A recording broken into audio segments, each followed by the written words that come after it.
Entonces yo creo que Cerro Jaboncillo es un claro ejemplo de un lugar que puede servir y puede aportar seguramente para poder comenzar a explicar cómo la gente de una sociedad generó una ciudad o un centro ceremonial o un centro político religioso, como se le quiera llamar a este sitio, que tuvo un éxito durante por lo menos algunas centurias. Es decir, que para los estándares de la época, estamos hablando del siglo XII, XIII después de Cristo, contemporáneo con muchas sociedades preincaicas en el mundo andino central, es una sociedad que a todas luces fue exitosa. Entonces, la pregunta que uno tiene que hacerse, creo que es de cajón, es ¿por qué esta sociedad obtuvo este éxito? ¿No? ¿En qué estaba basado el éxito de esa sociedad? ¿Y cómo fue que la gente, por lo menos dentro del rango de 3 o 4 siglos, pudo vivir dentro de esa sociedad, digamos, de una manera relativamente organizada? Hablando sobre todo de la estratigrafía, que es muy importante. O sea, este suelo superficial que es el actual, este suelo ya arqueológico de la última ocupación, ¿no? Antes del abandono, este relleno para aplanar la terraza, un suelo antes de ese relleno que podría corresponder a una otra ocupación anterior, ¿no? O sea, y debajo otro relleno, ¿no? Entonces tenemos que ir leyendo la cronología. La ciudad, como ciudad, en todas las 3.500 hectáreas hay 930 estructuras, y eso es mucho. De manera que siendo una ciudad con ese tamaño, si la comparamos con Agua Blanca, ¿no? Entran montones de veces en Jaboncillo. Cualquiera de las ciudades manteñas entran un montón de veces dentro de Jaboncillo. Ni se diga las famosas ciudades o los sitios arqueológicos de Perú como de que son mundialmente conocidos, ¿no? Sacsayhuamán quizás es una cosa grande, pero aún así no es tanto como Jaboncillo. De manera que en ese sentido era una ciudad de gran tamaño. Yo lo veo a Cerro de Hojas, Jaboncillo, como dos centros de poder: político, administrativo e ideológico. ¿Sí? Pero no como un centro de producción, sino más vale como un centro administrativo, político, religioso, que a su vez estaban controlando otros señoríos u otras ciudades, entre comillas, mucho más grandes, asentadas a lo largo de la costa del Pacífico. A lo mejor Cerro Jaboncillo no es tan centralizado como pensamos, o a lo mejor tiene arriba una centralización ideológica regional, pero ya a nivel local cada cual está haciendo sus cosas. Lo interesante ahora es ir comparando cada uno de ellos y ver por qué se diferencian, y entonces ahí tenemos de nuevo otra pregunta de investigación interesante. No, pero yo continúo pensando que sí, esos son barrios, están divididos por... todo conjunto tiene su casa principal, no hay duda. Entonces, ahí es el centro de mando de todo. Todo se basa en ese. O sea, A7 manda todo lo que está en su terraza. A19 todo su terraza. A19 su terraza, el bajo mando de A7. ¿Ya? Pero siempre se puede ver la jerarquía arquitectónica y luego la jerarquía social.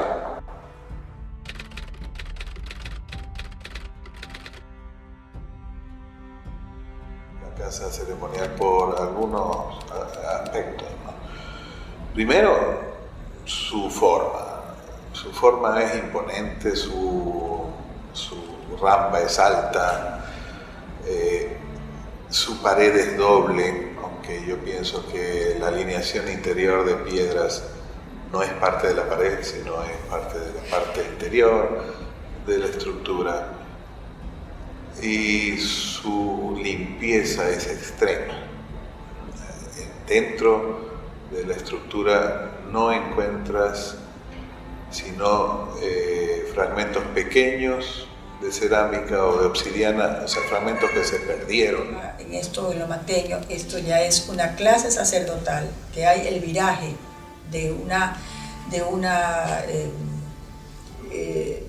grupo de chamanes a una clase sacerdotal y que está controlando de cierta manera, de manera laxa, el tráfico a larga distancia, y que están ellos ya fabricando con sus rituales. Y en el caso de Cerro de Hojas, por ejemplo, no es productor, pero sí hay almacenamientos, hay silos, hay uso en grandes cantidades y hay probablemente la redistribución. Estamos en presencia de un uso generalizado de esta materia prima identificada como zeolita bajo análisis de laboratorio. El segundo aspecto que me parece interesante es que la producción de estas sillas no tiene lugar en un escenario cualquiera, tiene lugar en un escenario donde el sol está jugando un papel importante, puesto que la estructura donde se está realizando esta escultura está orientada con relación a la salida del sol. Y además, el frente, la parte frontal, la fachada de la estructura, tiene indicios de que es poseedora de una gran puerta. El área de estructuras de vivienda está arriba en la parte alta. Entonces, diera la impresión de que desde arriba estaba viviendo el señor, el dueño de esa área o el que tenía potestad sobre ese espacio de terreno o de territorio, y de ahí vigilaba hacia abajo. Abajo, en la parte más baja, procesaban, en la parte media almacenaban y arriba vivían, obviamente, y a su vez de ahí, como estaba ahí en un área elevada, pues cuidaba o protegía lo que tenían abajo guardado.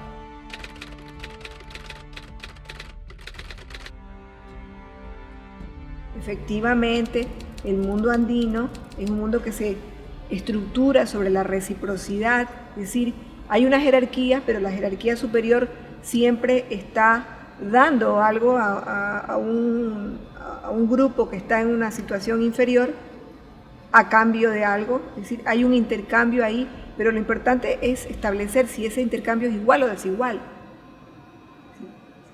Y cuáles son las diferencias, por ejemplo, con el mundo occidental de esas jerarquías. Si podemos, por ejemplo, llegar a decir que acá existen clases sociales, porque se está peleando mucho el tema de que no tenemos que utilizar categorías occidentales. Sin embargo, cuando nosotros decimos simplemente, preguntémonos, ¿qué relación tenía, o sea, cuál era la posición de ciertos grupos con respecto a recursos naturales vitales?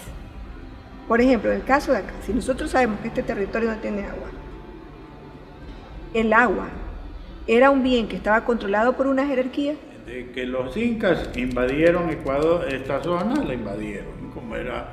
¿Por qué razones la invadieron? Pues Suidema dice que es porque estaban buscando llegar al sitio donde estaba el sol, caía directamente y casi no hacía sombra. Bueno, esa es una manera de pensar de lo que está planteando. Yo creo que está haciendo porque existen muchas razones económicas para pensar de que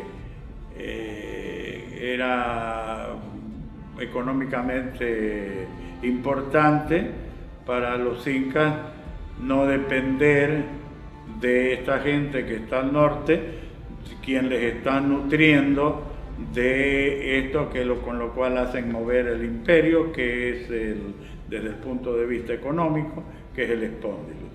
El espóndilo, lo que ocurre es lo siguiente. De alguna manera, indudablemente el espóndilus y el trompeta de caracol están representadas en todas las culturas tempranas andinas. Es decir, Chavín de Huántar, posteriormente en Moche, lo tienes en Paracas, lo tienes y por supuesto termina siendo importantísimo para los incas. ¿Okay?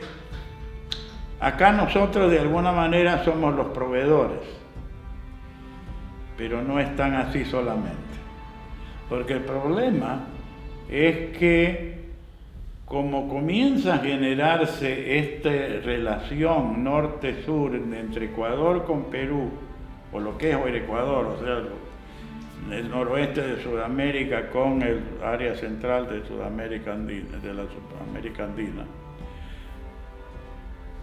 es necesario conseguir espóndilos, pero en nosotros el espóndilo que está desde Panamá hasta Ecuador es la parte sur de todo un sistema que arranca desde Baja California. Entonces, y cuando en el Perú, que no hay la concha, y que la comienzan a asumir este rito que se inicia y que encontramos en Real Alto, la primera evidencia de una strombus con un espóndilus asociado y con cerámica Valdivia temprana, una Valdivia 2.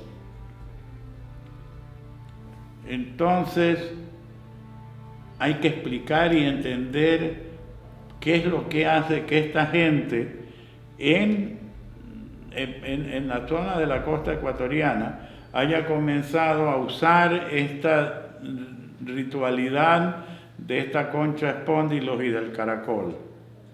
Ninguno de los dos existe en aguas del Perú.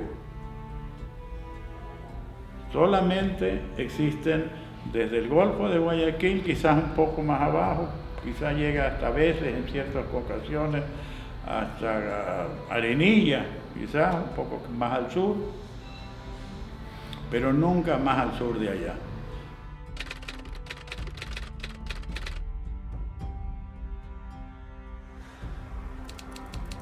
Más sencillamente, la continuidad está en el paisaje, la tierra,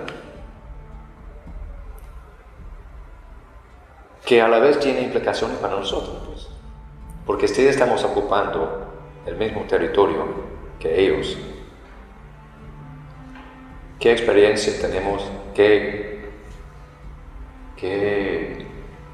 ventaja podemos ganar de su experiencia, sabiendo que ellos pudieron construir esto en base a una historia mucho más antigua? ¿O es que vamos a, no digo alinearnos con esto, pero vamos a reconocerlo, o vamos a decir que ahí terminó la historia y nosotros somos aparte y no tenemos nada que ver? Esa es la pregunta clave, me parece.